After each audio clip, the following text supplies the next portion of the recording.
Good evening, Maura. I just want to say that I loved your list. Some of them I guessed before you even started the list, but your number one with Mad Villainy, I had never even heard of.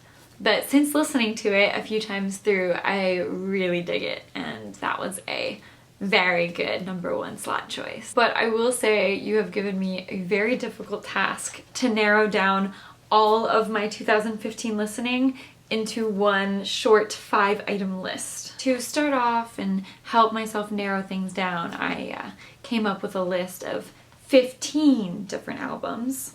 It was hard to narrow them down. You managed to come up with 5 singular albums, which I greatly admire you for. Unfortunately, I didn't have quite as much luck, so as kind of a cop-out, I will be talking about my top 5 artists of 2015. My number 5 slot belongs to the one and only Ed Sheeran. I have not been able to stop listening to Ed Sheeran's first album since it came out. As he releases more and more stuff, I just listen to bigger quantities of Ed Sheeran. Like, the old stuff doesn't really get cut.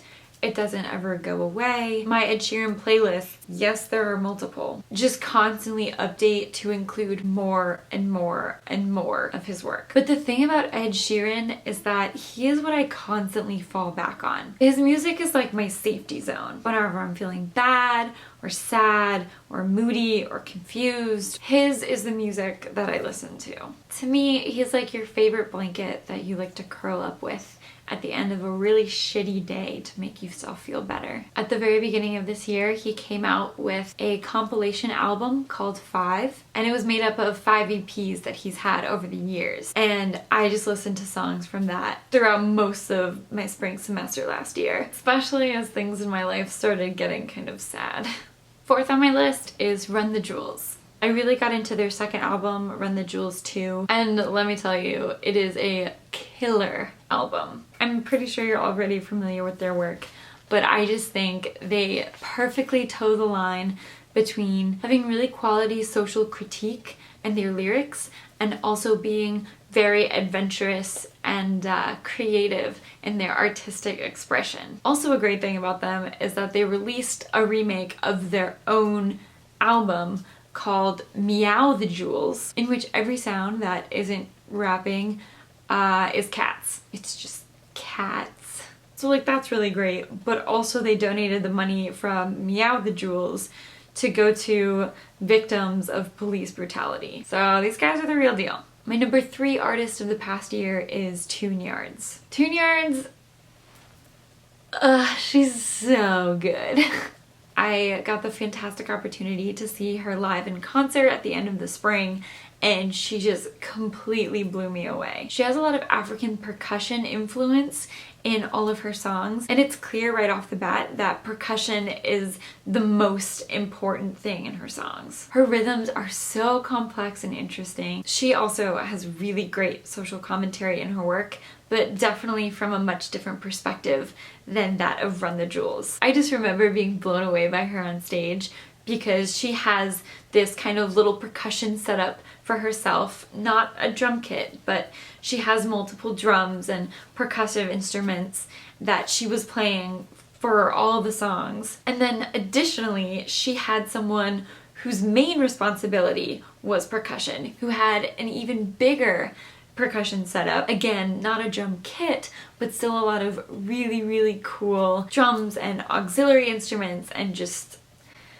So yeah, I listened to 2 of her albums for the entirety of the summer, I think. One of which is called Nicky Knack and came out in 2014, and the other is called Who Kill, which is from 2011. So if you haven't gotten the chance to sit down and listen to her, I strongly recommend it. I think you would really, really like her. My number 2 has to be Disclosure. I know they just came out with an album this fall, which was pretty good. There are some really, really solid tracks off of that one that I absolutely love. But to be honest, their Settle album that came out a few years ago really just hit home with me this year. I'm not really sure why, but I found myself almost exclusively listening to Disclosure when I was on the plane to and from China. And when you spend approximately 40 to 50 hours with an album, you get to know it really well. So yeah, the fact that I was able to listen to that album multiple times on one plane ride, I gotta give it to Disclosure. So I said at the beginning that picking my top 5 was really hard, but to be honest, my number 1 was really easy. My number 1 artist of 2015 is definitely Hozier. I just fell in love with his sound from the moment I heard his EP like maybe 2 years ago now. He's similar to Ed Sheeran in just the kind of chill acoustic vibe that his songs have, but at the same time he is pretty different. His sound is just very dark and complex. Even his love songs I feel like aren't quite as